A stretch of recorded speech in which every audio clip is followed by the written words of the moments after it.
स्वागत है एक बार फिर से आप सभी तमाम साथियों का आपके अपने यूट्यूब चैनल एमएसए क्लासेस पर। तो झारखंड में डीएलएड एग्जाम के बेहतरीन तैयारी के लिए एमएसए क्लासेस के नोट्स, एमएसए क्लासेस के गाइडेंस और एमएसए क्लासेस के क्लासेस काफ़ी है आपके एग्जाम के बेहतरीन तैयारी के लिए। और इस बार भी सेशन 2018-20 से लेकर सेशन 2019-21, 2020-22 और पिछले साल 2021-23 की तरह 2022-24 का भी बेहतरीन तैयारी करा के दिया है एमएसए क्लासेस। और उम्मीद है आप लोगों का अभी भी 2 पेपर बाकी है, फाउंडेशन पेपर 3 और फाउंडेशन पेपर 4 का एग्जाम होना। तो चलिए आप लोगों को जिस तरह से फाउंडेशन पेपर 1 और पेपर 2 का ऑन शॉर्ट रिवीजन क्लास, जिसमें सिर्फ और सिर्फ आधे घंटे के वीडियो में सारे के सारे टॉपिक्स को समझाया गया है ऑन शॉर्ट रिवीजन क्लासेस में। तो आज के इस वीडियो में फाउंडेशन पेपर 3 का जो आप लोग का एग्जाम होना बाकी है, अगर आप इस वीडियो को आधा घंटा समय निकाल कर देख लेते हैं तो आपके एग्जाम की रिवीजन हो जाएगा यहीं से। तो वीडियो बहुत इंपॉर्टेंट है, बस एक रिक्वेस्ट होगा, एक लाइक और अपने अपने दोस्तों तक इस वीडियो को शेयर कीजिएगा, चाहे आप व्हाट्सएप पर हो, टेलीग्राम हो, किसी भी माध्यम से शेयर कीजिएगा, ताकि झारखंड में जो डीएलएड एग्जाम अभी भी 2 पेपर का बचा है, सारे के सारे स्टूडेंट्स का एक बेहतरीन तैयारी हो जाए। बस यही आप लोगों से रिक्वेस्ट है कि सभी तक ये जानकारी पहुंचना बहुत जरूरी है। कल के एग्जाम के बेहतरीन तैयारी के लिए ये आधे घंटे का क्लास बहुत इंपॉर्टेंट है। शेयर कीजिएगा और एक कमेंट जरूर कीजिएगा कैसा लगा आपको ये क्लास। तो झारखंड प्राइमरी टीचर्स ट्रेनिंग यानी झारखंड डीएलएड सेशन 2022-24 का फाइनल एग्जाम को अभी 2 पेपर और बचा है, जिसमें फाउंडेशन पेपर 3 जिसका नाम है विद्यालय संगठन, निर्देशन एवं परामर्श, इंग्लिश में इसका नाम है school organisation, guidance and counselling.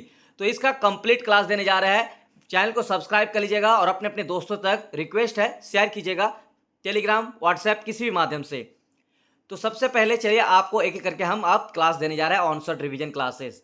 तो फाउंडेशन पेपर 1 और पेपर 2 में जो भी ऑन शॉर्ट रिवीजन क्लास दिया है, सेम टू सेम क्वेश्चन आपको देखने को मिला एग्जाम में। उम्मीद है पेपर 3 और पेपर 4 का इस वीडियो में हम पेपर 3 बनाएंगे और कुछ देर बाद आप लोग को पेपर 4 का भी जो है इंपॉर्टेंट टॉपिक्स और आंसर के साथ ऑन शॉर्ट रिवीजन क्लास आएगा। तो दोनों वीडियो को देखिएगा, पहले इस वीडियो को पूरा देख लीजिए। टॉपिक 1, विद्यालय संगठन, स्कूल ऑर्गेनाइजेशन। विद्यालय संगठन का अर्थ, परिभाषाएं। तो सबसे पहले ऑन शॉर्ट रिवीजन क्लास आपको समझा देते हैं क्या है।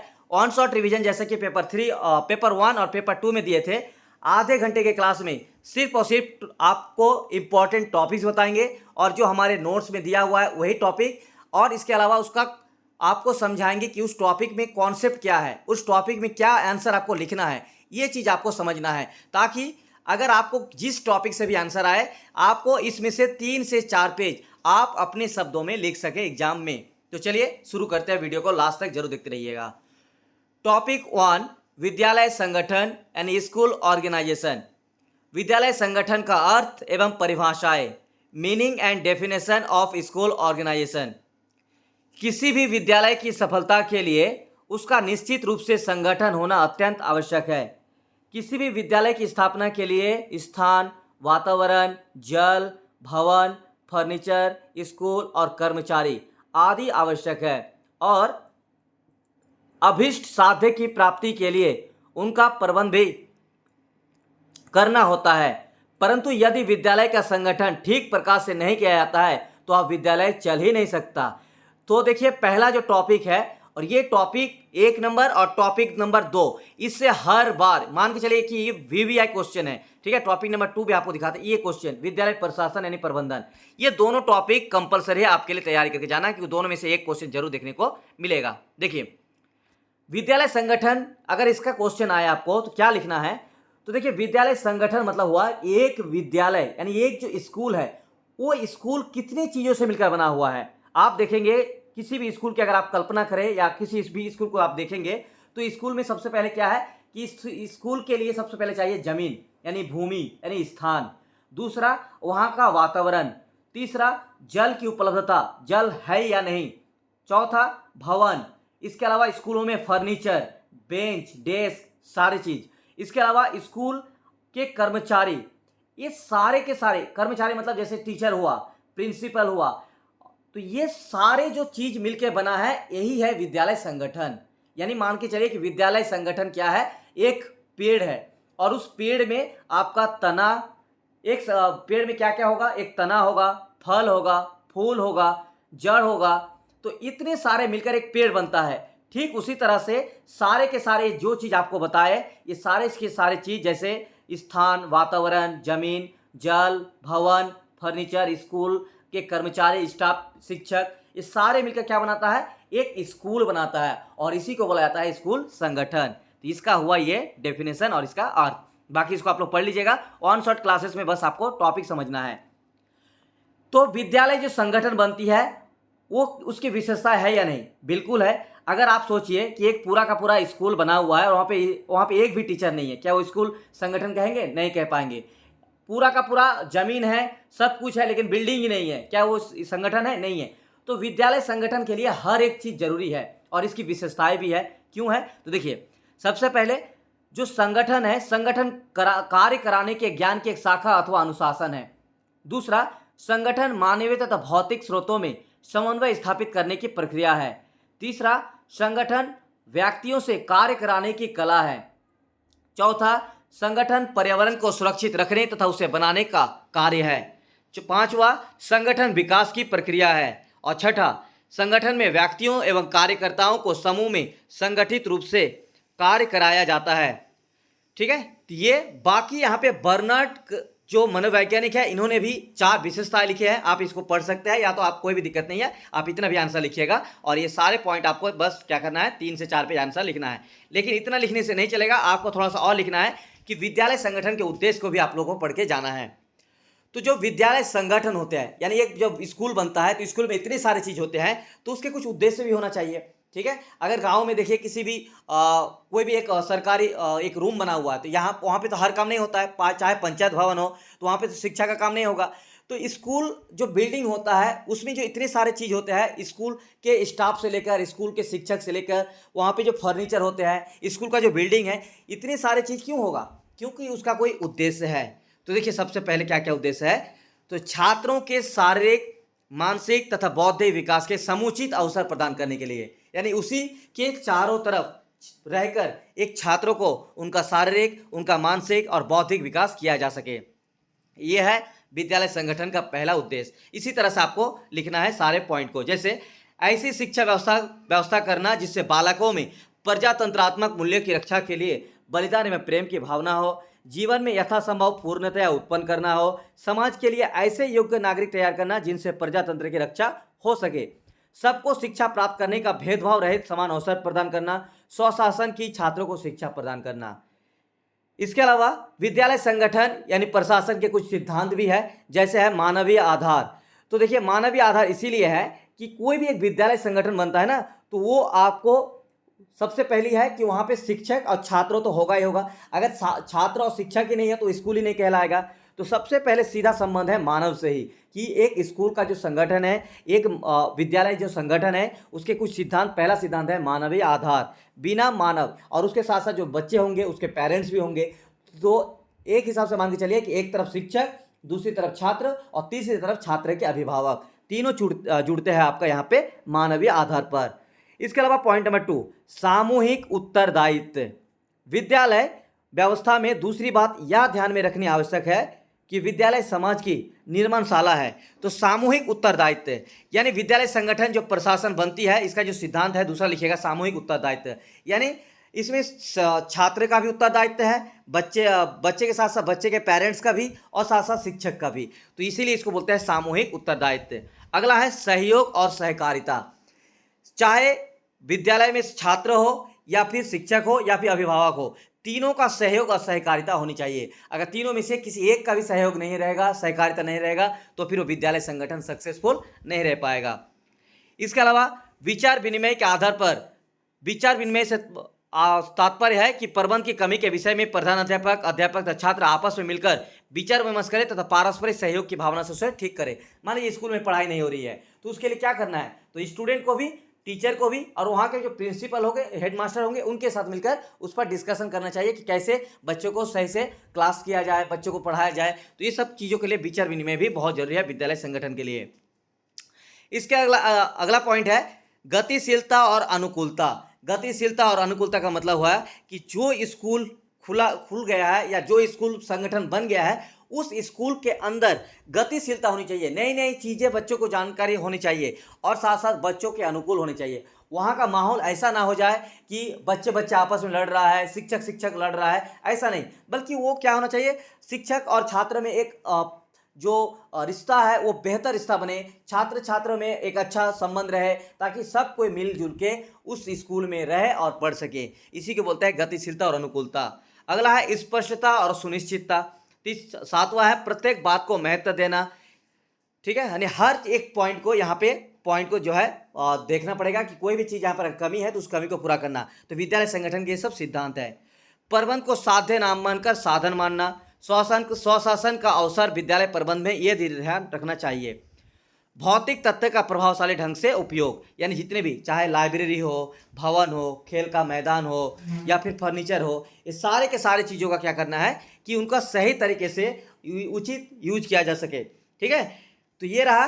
तो चलिए अगला जो क्वेश्चन है और टॉपिक है, टॉपिक नंबर 2 है विद्यालय प्रशासन या प्रबंधन और इसका कार्य क्षेत्र। तो विद्यालय प्रशासन और प्रबंधन क्या है, तो देखिए अभी आप लोगों को क्या बताएं कि विद्यालय संगठन जो कि सारे के सारे चीज मिलकर एक स्कूल जो बनता है उसी को बोलते हैं विद्यालय संगठन। और विद्यालय प्रशासन या प्रबंधन क्या है, उसका क्षेत्र और कार्य क्या है।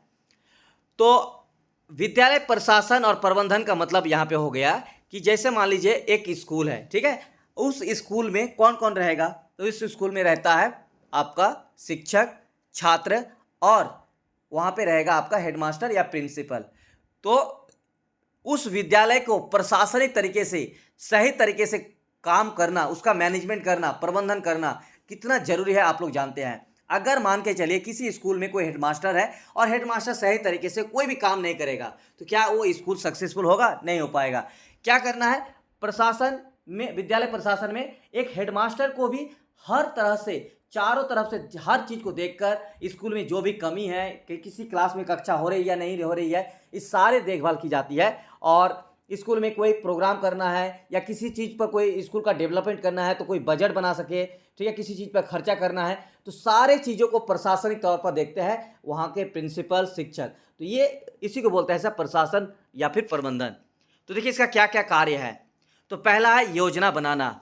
तो सबसे पहला काम है योजना बनाना। विद्यालय में किसी भी तरह का कोई भी प्रशासनिक काम होगा तो पहले योजना बनाई जाती है। मान लीजिए कि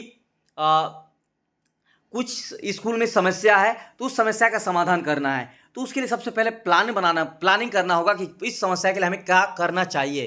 तो इसी को बोलता है प्लानिंग। तो यहाँ पे देखिए एक चीनी में एक कहावत है, चीनी की भाषा में, यदि आप 1 वर्ष की योजना बनाते हैं तो अन्न बो, यानी अनाज बोना है। यदि आप 10 वर्ष की योजना बनाते हैं तो वृक्ष बोना है। और यदि आप 100 वर्ष की योजना बनाते हैं तो मनुष्य बोना है।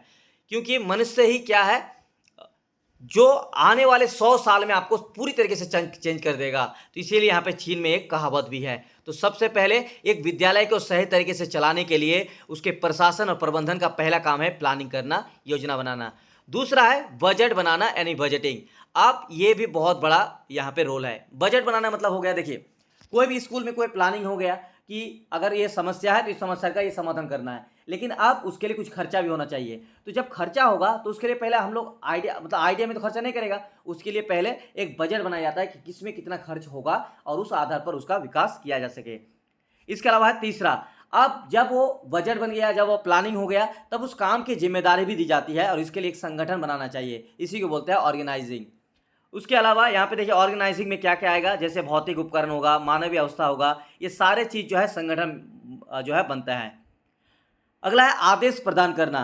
इसमें क्या होगा कि किसी भी समस्या को लेकर, जैसे मान लीजिए स्कूल में कोई बच्चों को पढ़ाना है किसी विशेष टॉपिक पर, किसी विशेष सब्जेक्ट पर, लेकिन उस सब्जेक्ट बच्चे में जो है उसमें अभी भी कमी है। तो जब उस समस्या के प्लानिंग बना लिए, उसका बजट तैयार कर लिए, किताब खरीद लिए, लेकिन अब उसको पढ़ाने के लिए टीचर का भी व्यवस्था कर दिए। अब उसके व्यवस्था के लिए अब कौन सा टीचर को कब पढ़ाना है उसके लिए आदेश प्रदान करना है। उसका पढ़ाने का उद्देश्य क्या होना चाहिए, अगर वो पढ़ाएंगे तो उसका सिलेबस कैसा होगा, कितने दिनों में पूरा होगा, इस सारे चीज़ों का आदेश प्रदान किया जाता है। इसके अलावा है निर्देशन देना। अगर वो जो पढ़ाने कोई भी शिक्षक जाएगा तो उसको निर्देश दिया जाता है कि आप कितनी आपको शिक्षा देनी चाहिए, आपकी उस शिक्षक में कितनी दूरदृष्टि होगा, कल्पना शक्ति होगा, ताकि वो बच्चों में वही चीज़ जो है उस पर जो है बच्चे जो है ग्रहण कर सके। अगला है नियंत्रण करना यानी कंट्रोलिंग। ये सबसे इंपॉर्टेंट है। अगर आप पूरा का पूरा प्लानिंग बनाने के बाद, ये सारे काम करने के बाद अगर कंट्रोल नहीं कर पाए तो ये आपका विद्यालय प्रशासन सही तरीके से नहीं चल पाएगा। तो एक हेडमास्टर कितना जो है एक हेडमास्टर और एक शिक्षक आप देखिएगा स्कूल में कि कितना जरूरी है कि उसको नियंत्रण करना हर चीज़ को। इसके अलावा रिकॉर्ड करना और रिपोर्ट करना भी बहुत ज़रूरी है। बच्चों को क्या पढ़ाए, कौन सा प्लानिंग बनाए, कौन सा चीज़ पढ़ा रहे हैं, कितना बच्चा सीखे, कितना बच्चा नहीं सीखे, हर चीज़ के बारे में एक रिपोर्ट और एक रिकॉर्ड होना चाहिए। इसी को बोलते हैं रिकॉर्डिंग एंड रिपोर्टिंग। और लास्ट में आपका आता है मूल्यांकन करना, जिसको बोलते हैं इवेल्युएटिंग। यानी मूल्यांकन मतलब हो गया कि उसका जाँच। ठीक है, तो ये दो टॉपिक आप लोग करके जरूर जाइएगा। अब आते हैं विद्यालय भवन से आप क्या समझते हैं, और ये क्वेश्चन बहुत बहुत बहुत बहुत इंपॉर्टेंट है। तो विद्यालय भवन से आप क्या समझते हैं? तो जो स्कूल का बिल्डिंग है वही है विद्यालय भवन, इतना तो आप लोग जानते हैं। इस एक स्कूल में क्या क्या होती है? तो आपका एक स्कूल में होना चाहिए सबसे पहला ज़मीन, एक ऐसा ज़मीन जो उसका वातावरण सही होना चाहिए, उसका बिल्डिंग होना चाहिए, खेल का मैदान होना चाहिए, फर्नीचर होना चाहिए, यंत्र यानी जितने भी सामान होना चाहिए, कंप्यूटर से लेकर सारा चीज़, लाइब्रेरी यानी पुस्तकालय होना चाहिए, हॉस्टल यानी छात्रावास होना चाहिए, और भी जो भी विद्यालय की ज़रूरत चीज़ है, इसी को बोलते हैं विद्यालय भवन। तो विद्यालय भवन क्या है? अपने आप में एक बहुत बड़ा शब्द है, और उसका अगर मिलाया जाए तो स्कूल में जितनी सारी चीज़ होता है वही है विद्यालय भवन। तो विद्यालय भवन के लिए सबसे पहले क्या चाहिए? एक उपयुक्त भूमि चाहिए, एक सही जमीन और सही स्थिति चाहिए। इसके अलावा आसपास का पास पड़ोस अच्छा होना चाहिए, वातावरण अच्छा होना चाहिए, माहौल अच्छा होना चाहिए, शुद्ध जल की व्यवस्था होनी चाहिए, वायु एवं प्रकाश की होना चाहिए, ऐसा देखना होगा। इसके अलावा भवन का जो निर्माण करना होगा वो ऐसे ढंग से निर्माण करना होगा कि बच्चों का शैक्षणिक प्रभाव, उसके मानसिक प्रभाव पर जो है अच्छा प्रभाव पड़े। ठीक है, तो ये सारे पॉइंट आप लोगों को पढ़ लीजिएगा। तो यही पॉइंट है कि विद्यालय के भौतिक वातावरण के लिए आपको क्या क्या सोचना है। तो ये सारे पॉइंट आपको लिखा हुआ है। तो विद्यालय के लिए क्या क्या चाहिए आपको बता दिए। बाकी यहाँ पे एक देखिए पॉइंट यहाँ पे लिखा हुआ है कि अगर आप एक अच्छे विद्यालय भवन की विशेषता बताएंगे तो क्या क्या। तो देखिए ये सारे पॉइंट यहाँ पे लिखा हुआ है। ठीक है, इसको शॉर्ट में आपको यहाँ पे दिया हुआ है।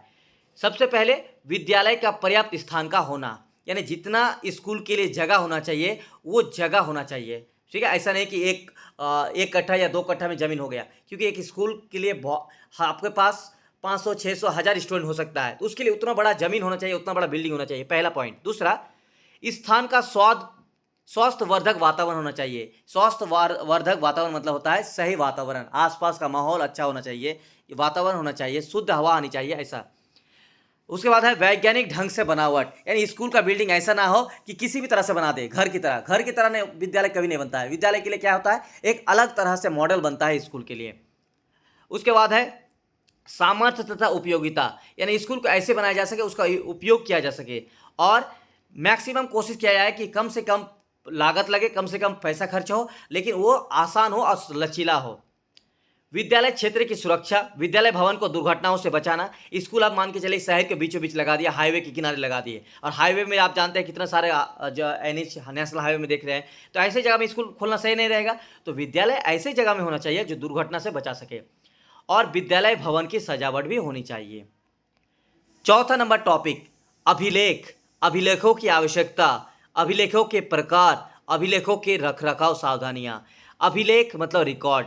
स्कूल में आप लोग देखते होंगे कि कितने सारे अभिलेख होते हैं। ठीक है, बच्चों के अटेंडेंस से लेकर इस टीचर्स के अटेंडेंस के लेकर और बहुत सारे मूल्यांकन से लेकर सारे चीज़ जो है एक अभिलेख देखने को मिलता है। तो इसी के बारे में आपको लिखना है अभिलेख। तो अभिलेख आप लोग समझ गए होंगे, लेकिन अभिलेख के प्रकार आपको बता देते हैं। देखिए अभिलेख के कई प्रकार है, जैसे छात्र अभिलेख, जिसमें स्टूडेंट्स का नाम, स्टूडेंट्स की संख्या, स्टूडेंट्स का आयु, उसका पता और कक्षा, ये सारे चीज़ जो है लिखा जाता है। दूसरा है प्रशासनिक अभिलेख, जिसमें प्रशासनिक संबंधित अभिलेख रिकॉर्ड किया जाता है।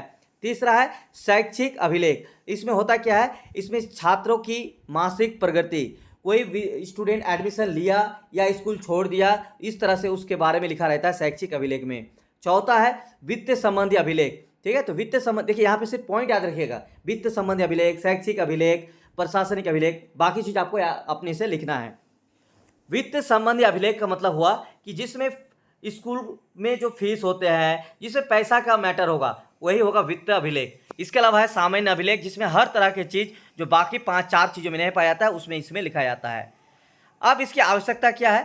तो देखिए किसी भी स्कूल की सक्सेसफुल चलाने के लिए अभिलेख का बहुत ज़्यादा इंपॉर्टेंस है। बिना रिकॉर्ड अगर आप स्कूल चलाएंगे तो ना फीस की जानकारी होगी, ना छात्रों की संख्या जानकारी होगी, ना छात्रों के बारे में जानकारी होगी, ना शिक्षक के बारे में जानकारी होगी। तो हर चीज़ के लिए अभिलेख होना बहुत ज़रूरी है। तो जैसे पहला पॉइंट, राज्य की कानूनी आवश्यकताओं को पूरा करने के लिए, क्योंकि सरकार समय समय पर हर स्कूल से रिपोर्ट मांगता है। अगर रिपोर्ट चाहिए तो सबसे पहले स्कूल को क्या रखना होगा, रिपोर्ट तैयार करके रखना पड़ेगा, रिकॉर्ड करके। यही है राज्य की कानूनी आवश्यकताओं को पूरा करने के लिए। दूसरा है निर्देशक कार्यक्रम का मूल्यांकन। मान लीजिए स्कूल में जो पढ़ाया जा रहा है बच्चों को, उसमें कुछ कमी आ रही है, तो ऐसे में उस कमी को पूरा करने के लिए रिकॉर्ड रहेगा, तभी ना निर्देश दे पाएगा, और निर्देश के आधार पर ही निर्देशक जो है कार्यक्रम का मूल्यांकन हो पाएगा।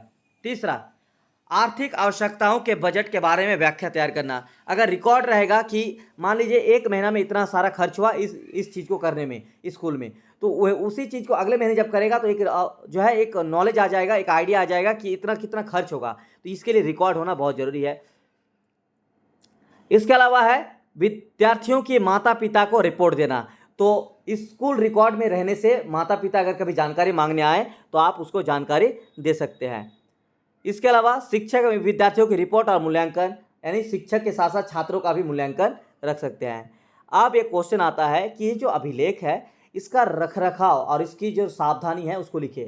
ठीक है, तो इसको रखने में बहुत ज़्यादा सावधानी होना चाहिए। क्या क्या? पहला,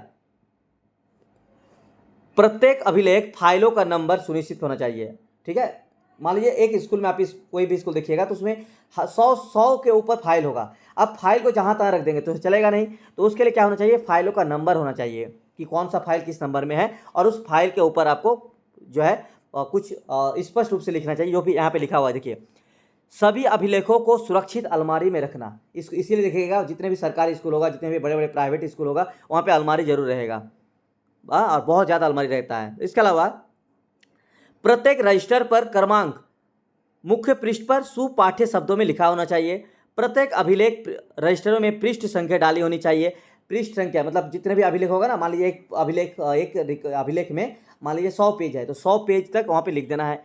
अभिलेखों से संबंधित पृष्ठ में किसी प्रकार की त्रुटि होने पर उसे पढ़ना या जलाना नहीं चाहिए। ठीक है, आगे अगला है विद्यालय में प्रधान अध्यापक। बहुत ही इंपॉर्टेंट, प्रधान अध्यापक या तो आदर्श शिक्षक, ये बहुत क्वेश्चन दोनों में से नॉर्मली देखने को मिलता है। तो दोनों क्वेश्चन टॉपिक नंबर 5 और टॉपिक नंबर 6 दोनों करके जाइएगा। तो बहुत इजी ऑन शॉट रिवीजन समझा रहा है, एकदम से समझ जाइएगा। तो विद्यालय में प्रधान अध्यापक, किसी भी स्कूल में एक सही तरीके से चलाने के लिए प्रधान अध्यापक का रोल सबसे इम्पॉर्टेंट है। तो जिस प्रकार किसी देश को चलाने के लिए एक बेहतरीन नेता की आवश्यकता होती है, उसी प्रकार एक विद्यालय के चलाने के लिए एक प्रधान अध्यापक का उतना ही वैल्यू है।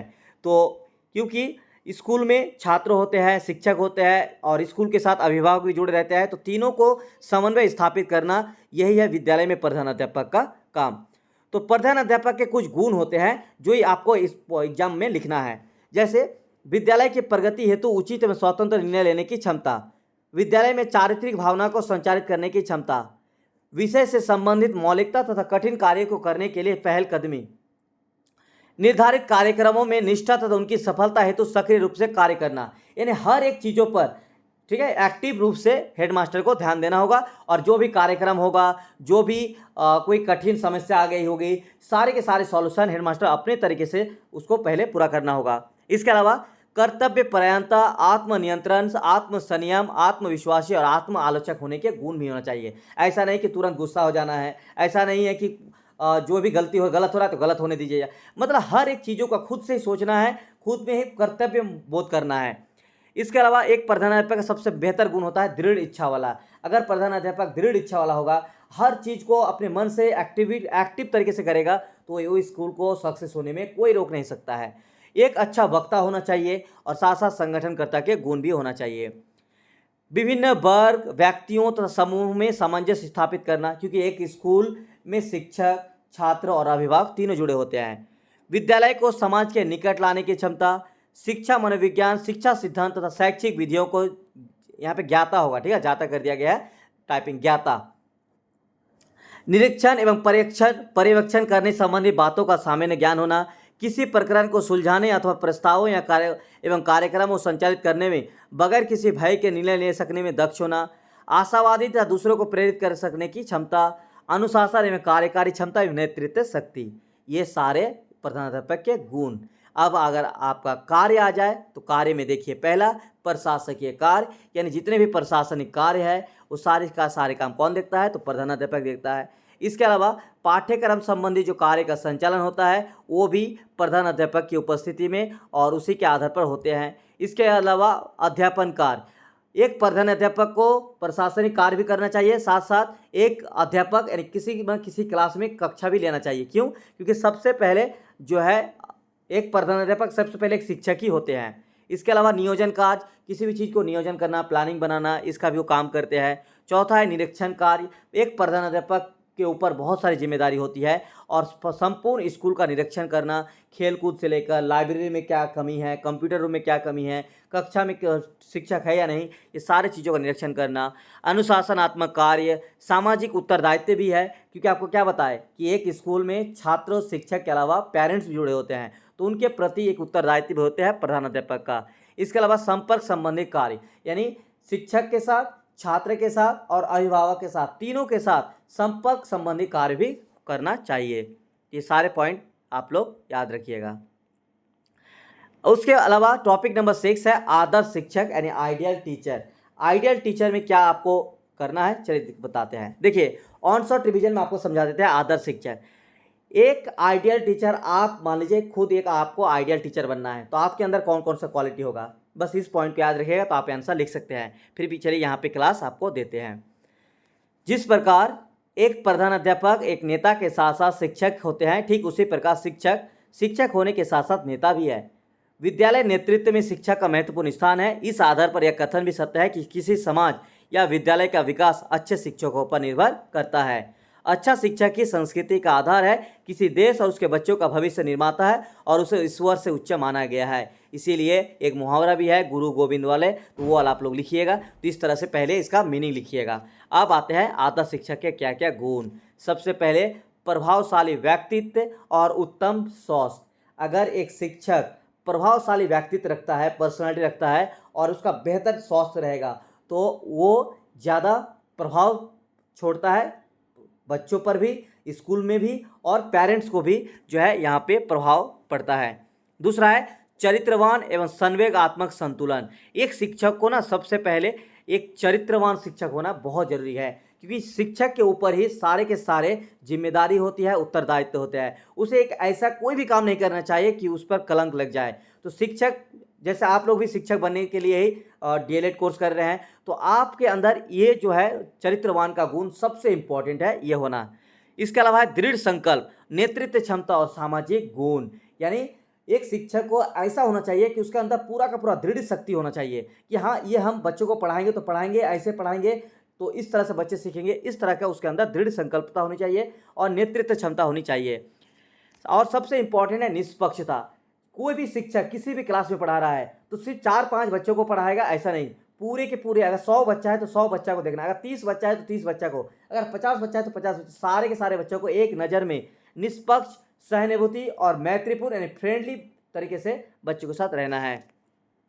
कुशल वक्ता, जिज्ञासु और समय का पालन करता, ये भी बहुत इंपॉर्टेंट है। मूल्यांकन में विश्वास एवं अनुसंधान में रुचि। बच्चों को कौन सा चीज़ पढ़ाया जाना चाहिए कि बच्चों को और ज़्यादा सीखने को मिले, और ज़्यादा नॉलेज हो, इस तरह के लिए रिसर्च करता रहना चाहिए। इसके अलावा व्यावसायिक गुण। एक शिक्षक को पढ़ाने के साथ साथ बच्चों को हमेशा मोटिवेट भी करना चाहिए, ताकि वो आने वाले दिनों में जीवन की जो आने वाले फ्यूचर है उसके लिए वो तैयार रहे। तो इसके लिए व्यावसायिक गुण का भी उसमें जो है उसको शिक्षक को जो है मतलब उसमें गुण होना चाहिए। टॉपिक नंबर 7 है निर्देशन, और एक आता है टॉपिक नंबर 8 में आता है परामर्श। तो दोनों को समझा देते हैं। देखिए, निर्देशन का मतलब हुआ कि किसी भी एक चीज़ों को निर्देश करना, और ये व्यक्तिगत तौर पर होते हैं। जैसे मान लीजिए आप किसी स्कूल में एक शिक्षक हैं, अब आप मान लीजिए पढ़ाने जाएंगे, लेकिन आपको ऊपर से कोई निर्देश करेगा। जैसे प्रधानाध्यापक क्या करेगा, आपको निर्देश करेगा कि जाओ उस क्लास में आप जाइए, क्लास 3 में आप क्लास ले लीजिए साइंस सब्जेक्ट का। तो ये जो आपको निर्देश दिया जा रहा है, तो निर्देश मतलब होता है जो व्यक्तिगत तौर पर किसी एक को दिया जाता है, ठीक है, यही इसी को बोलता है निर्देशन। इसका अर्थ और परिभाषा आप लोग पढ़ लीजिएगा।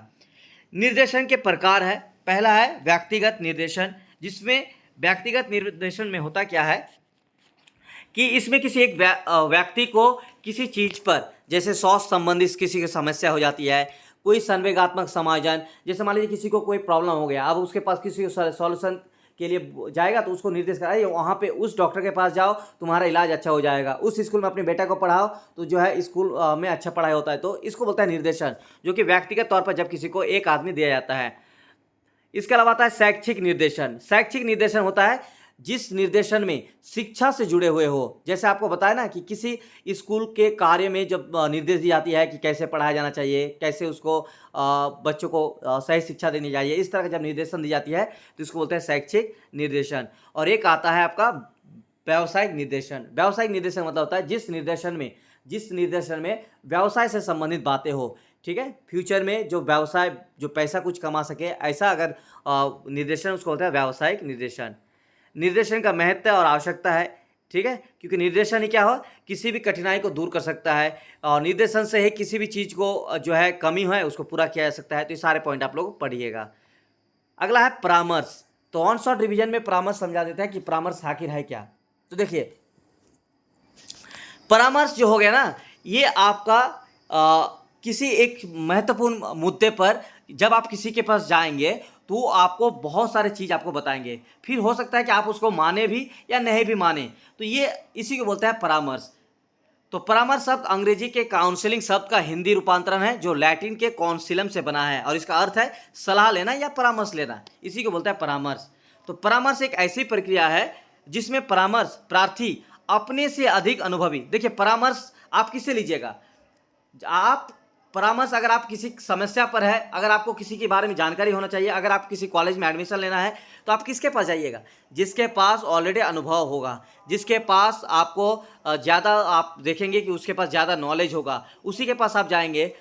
तो परामर्श लेने के लिए क्या करता है प्रार्थी, यानी जो व्यक्ति परामर्श लेगा, अपने से अधिक अनुभवी, योग्य और प्रशिक्षित व्यक्ति के पास जाकर पूछताछ करता है, फिर विचार विमर्श करता है, फिर तर्क वितर्क भी करता है तथा विचारों का विनिमय भी करता है और इस प्रकार परामर्श को मानता है या नहीं मानता है। तो इसी को बोलते हैं परामर्श। तो परामर्श की कुछ परिभाषाएं दी हुई है, पढ़ लीजिएगा। तो परामर्श की विशेषताएं, तो परामर्श एक व्यक्तिगत प्रक्रिया है, सामूहिक नहीं। परामर्श विज्ञान एवं कला दोनों है। परामर्श प्रक्रिया में केवल दो व्यक्तियों का संपर्क होता है। देखिए निर्देशन में, देखिए एक चीज़ आप लोग हम यहाँ पे जो है गलत बोल दिए शायद। निर्देशन में देखिए, अगर आप देखेंगे तो इसमें होता क्या है, निर्देशन आपका एक होता है व्यक्तिगत, जिसमें किसी व्यक्ति को आप निर्देश करेंगे, लेकिन यहाँ पे अगर शैक्षिक और व्यावसायिक में जाएंगे ना तो यहाँ पे आपका सामूहिक आ जाता है। जैसे मान लीजिए यहाँ पे शैक्षिक, तो आप किसी बच्चे को पढ़ा रहे हैं एक कक्षा में, तो यहाँ पे सामूहिक तौर पर आ गया। और व्यावसायिक, तो इसमें भी आप बच्चे को पढ़ाएंगे व्यावसायिक के बारे में, फ्यूचर के बारे में, तो ये आपका सामूहिक हो गया। लेकिन अगर आप परामर्श देखेंगे तो परामर्श जब आप किसी के पास अपने से जाएंगे तो परामर्श हमेशा क्या होता है कि वो आपको यहाँ पे दिखाया कि वो व्यक्तिगत प्रक्रिया होती है, सामूहिक नहीं। दूसरा, परामर्श विज्ञान और कला दोनों है। परामर्श प्रक्रिया में केवल दो व्यक्तियों का संपर्क होता है। यदि दो व्यक्तियों से अधिक के बीच विचार विमर्श हो गया तो वह परामर्श नहीं कहलाएगा, क्योंकि आप किसी समस्या को लेकर किसी एक के पास जाएंगे और वो आपको जो परामर्श करेंगे वही सब परामर्श। ये पॉइंट आपको याद रखना है। परामर्श के तीन प्रकार है, क्या क्या। पहला है निर्देशात्मक परामर्श। इस प्रकार के परामर्श में परामर्शक ही संपूर्ण प्रक्रिया का निर्णायक होता है। प्रत्याशी परामर्शदाता के आदेशों के अनुकूल अपने को ढालता है। निर्देशात्मक परामर्श क्या हो गया, सुन लीजिए। अगर कोई व्यक्ति किसी आदमी के पास परामर्श लेने गया और उन्होंने जो जो बताया उसी को सेम टू सेम अगर फॉलो कर लेता है तो उसको बोलते हैं अनिर्देशात्मक परामर्श। उसके अलावा एक आता है अनिर्देशात्मक, ठीक है। निर्देशात्मक परामर्श मतलब जो किसी व्यक्ति के पास गया और पूरा का पूरा जो उसको परामर्श दिया, जो भी सलाह दिया, सारे के सारे जब मान लेता है तो उसको बोलते हैं निर्देशात्मक परामर्श। और अनिर्देशात्मक परामर्श हो गया, इस प्रकार के परामर्श में परामर्श प्रार्थी का विशेष महत्व होता है, क्योंकि जब इसमें वह अपनी समस्या प्रस्तुत करने तथा समस्या के समाधान की प्रक्रिया में बिना किसी संख्या संकोच के परामर्शक से राय मांगता है। इस प्रार्थी के आत्मज्ञान, आत्मसिद्धि तथा आत्मनिर्भरता पर विशेष दृष्टि रखी जाती है। इसे समस्या केंद्रित परामर्श भी कहा जाता है।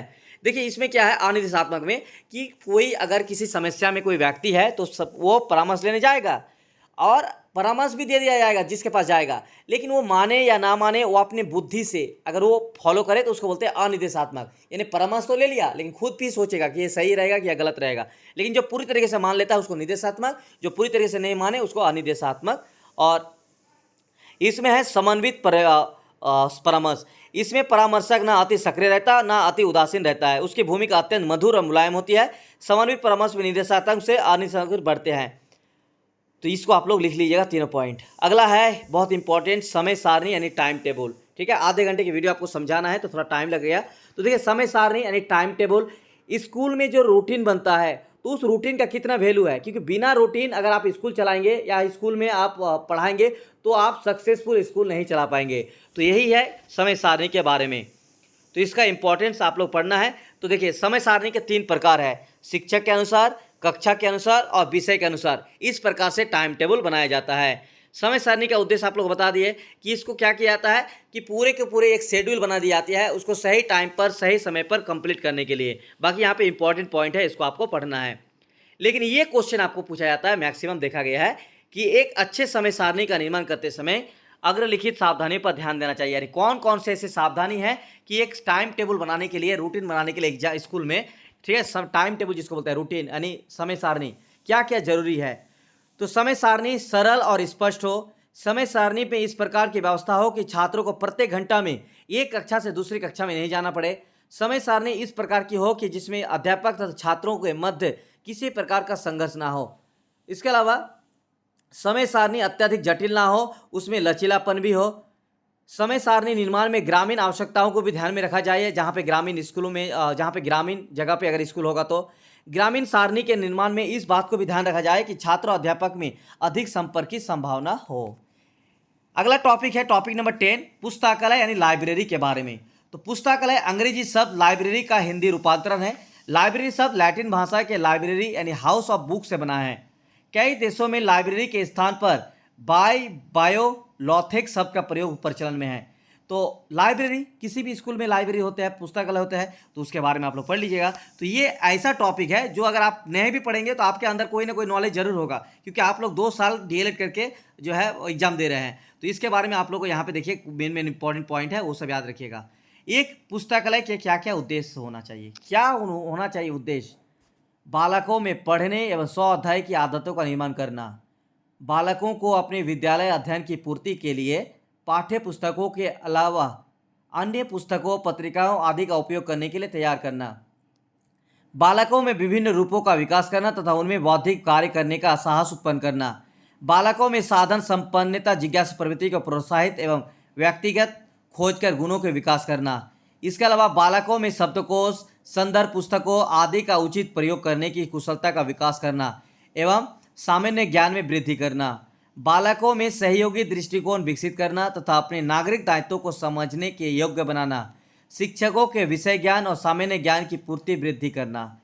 ठीक है, उसके अलावा पुस्तकालय का महत्व भी है। जैसे मौन वाचन की आदत, एक लाइब्रेरी में क्या होता है, बच्चे मन ही मन पढ़ते हैं, तो इसमें मौन वाचन की आदत बन जाएगा और बच्चे घर में जब वो फ्यूचर में पढ़ेंगे तो मौन वाचन का आदत रह जाएगा। स्वाध्याय की आदत का विकास यानी अपने आप ही, ठीक है, पढ़ना। पुस्तकालय के द्वारा सामान्य ज्ञान की वृद्धि होती है, छात्रों के लिए उपयोगी भी होती है, अध्यापकों के लिए भी उपयोगी होती है।